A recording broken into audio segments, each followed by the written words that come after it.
अथ पुत्रदा अथवा पवित्रा एकादशी महात्म। भगवान श्री कृष्ण से युधिष्ठिर बोले, अब आप मुझे श्रावण मास के शुक्ल पक्ष की एकादशी की कथा सुनाइए। इस एकादशी का नाम तथा इसकी विधि क्या है, वो सब कहिए। श्री मधुसूदन बोले कि हे राजन, अब आप शांति पूर्वक श्रावण मास के शुक्ल पक्ष की एकादशी की कथा सुनिए। इस कथा के श्रवण मात्र से ही वाजपेयी यज्ञ का फल मिलता है। द्वापर युग के प्रारंभ में महिष्मती नाम की नगरी में महिजीत नाम का एक राजा पुत्रहीन था। वह सदैव चिंताग्रस्त रहता था। उसे वह राज्य दुखदायी प्रतीत होता था, क्योंकि पुत्र बिना इस लोक और परलोक दोनों में सुख नहीं है। राजा ने पुत्र की प्राप्ति के बहुत यत्न किए, परंतु वह निष्फल गए। जब वह राजा वृद्ध होने लगा तो उसकी चिंता भी बढ़ने लगी।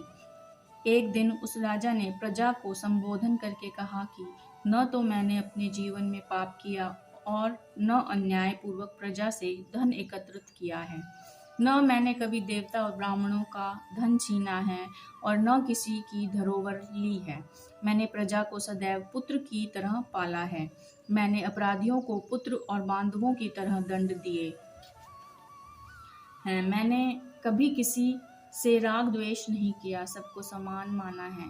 इस प्रकार संबोधन करके कहा कि न तो मैंने अपने जीवन में पाप किया और न अन्याय पूर्वक प्रजा से धन एकत्रित किया है। न मैंने कभी देवता और ब्राह्मणों का धन छीना है और न किसी की धरोहर ली है। मैंने प्रजा को सदैव पुत्र की तरह पाला है। मैंने अपराधियों को पुत्र और बांधवों की तरह दंड दिए हैं। मैंने कभी किसी से राग द्वेष नहीं किया, सबको समान माना है। इस प्रकार इस तरह धर्म युक्त राज्य करने पर भी मैं इस समय महादुख पा रहा हूँ। सो क्या कारण है, मेरी कुछ भी समझ में नहीं आ रहा है। राजा महिजीत की इस बात को विचारने के लिए मंत्रीगण आदि वन को गए। वहां वन में जाकर उन्होंने बड़े बड़े मुनियों के दर्शन किए। उस स्थान पर वयोवृद्ध और धर्म के ज्ञाता महर्षि लोमश के पास गए।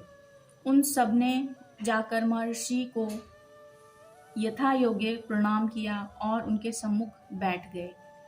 उनसे विनय करने लगे कि हे देव, हमारे अहोभाग्य है कि हमें आपके दर्शन हुए।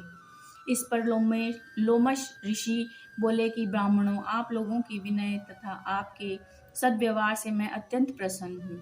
अब आप मुझे अपने आने का कारण बतलाइए। मैं आपके कार्य को अपनी शक्ति के अनुसार अवश्य ही पूरा करूँगा, क्योंकि हमारा शरीर ही परोपकार के लिए बना है।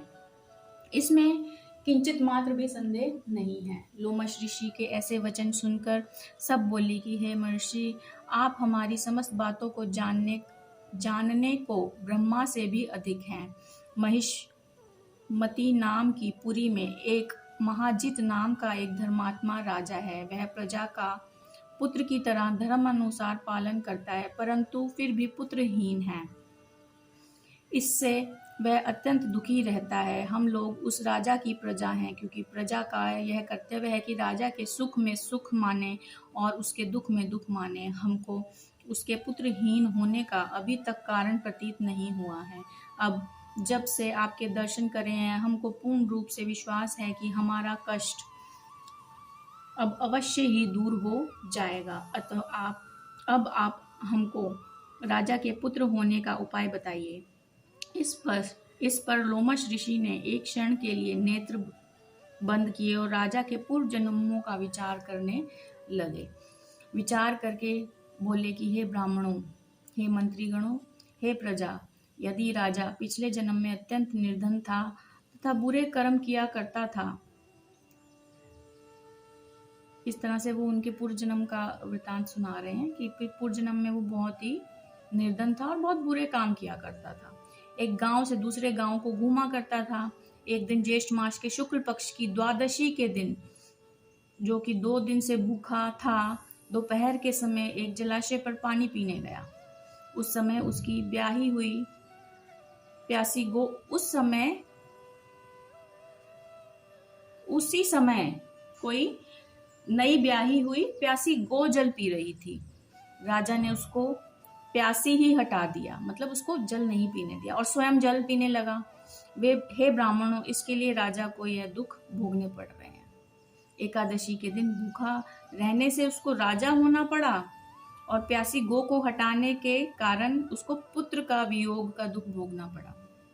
इस पर सब लोग बोले कि हे महर्षि, शास्त्र में ऐसा लिखा है कि पुण्य से पाप नष्ट हो जाते हैं, इसलिए कृपा करके आप राजा के पूर्व के जन्म के पाप नष्ट होने का उपाय बतलाइए, क्योंकि इस पाप के क्षय होने से पुत्र रतन की उत्पत्ति होगी। ब्राह्मणों के ऐसे वचन को सुनकर लोमश ऋषि बोले कि हे ब्राह्मणों, यदि श्रावण मास की शुक्ल पक्ष की पुत्रदा एकादशी को तुम लोग व्रत करो और रात्रि को जागरण करो और उस व्रत का फल राजा को प्रदान कर दो तो तुम्हारे राजा को पुत्र रतन पैदा होगा। मंत्रियों सहित समस्त प्रजा महर्षि लोमश ऋषि के वाक्यों को सुनकर प्रसन्नता पूर्वक अपने नगर को वापस आई। उन सब लोगों ने श्रावण मास के शुक्ल पक्ष की पुत्रदा एकादशी को लोमश ऋषि की आज्ञा अनुसार विधि पूर्वक व्रत किया और द्वादशी को उसका फल राजा को दिया। इस पुण्य के प्रभाव से रानी ने गर्भ धारण किया और 9 महीने पश्चात उसके एक अत्यंत तेजस्वी पुत्र रतन उत्पन्न हुआ। हे राजन, इसलिए इस एकादशी का नाम पुत्रदा पड़ा। जो मनुष्य पुत्र रतन को प्राप्त करना चाहते हैं उन्हें इस एकादशी का विधि पूर्वक व्रत करना चाहिए। इस व्रत के प्रभाव से इस लोक में सुख और परलोक में स्वर्ग मिलता है। यही श्रावण मास के शुक्ल पक्ष की एकादशी अर्थात पुत्रदा एकादशी का महात्म्य है, जो भगवान श्री हरि विष्णु के अवतार कृष्ण जी ने सुनाया महाराज धर्मराज युधिष्ठिर को। इसमें मैं एक और बात जोड़ना चाहती हूँ, जो आज सुबह मुझे सत्संग सुनते हुए पता चली कि ये जो महर्षि लोमश हैं, जो प्रजा को वन में मिले थे, ये महर्षि बहुत ही दीर्घायु थे, बहुत ही तेजस्वी थे।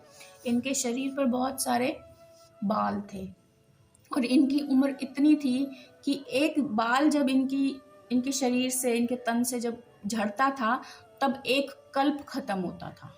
एक कल्प सोचिए क्या होता है, मतलब बहुत सारे वर्ष बीत जाते थे तब इनके शरीर से एक बाल टूटता था। और इनकी आयु, ये दीर्घ आयु, इतने लंबी इनकी आयु थी कि जब तक इनके शरीर से सारे बाल झड़ेंगे तब तक ये जीवित रहेंगे।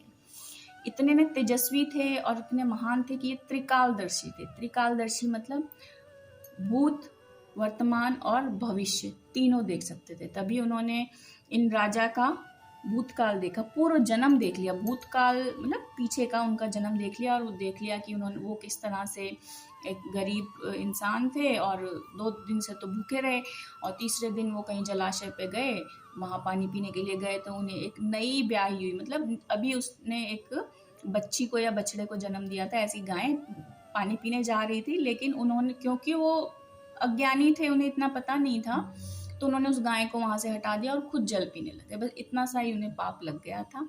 लेकिन उन्होंने 2 दिन तक व्रत किया था और द्वादशी तिथि थी, तो उन्हें पुण्य तो मिला ही मिला एकादशी का व्रत करने का, परंतु उनसे वो जो छोटा सा पाप हो गया था कि उन्होंने गौ माता को पानी नहीं पीने दिया, उसके कारण उन्हें ये थोड़ा सा इस जीवन में कष्ट मिल रहा था कि उन्हें अपने आगे राज्य चलाने के लिए उनके पास कोई भी पुत्र नहीं था।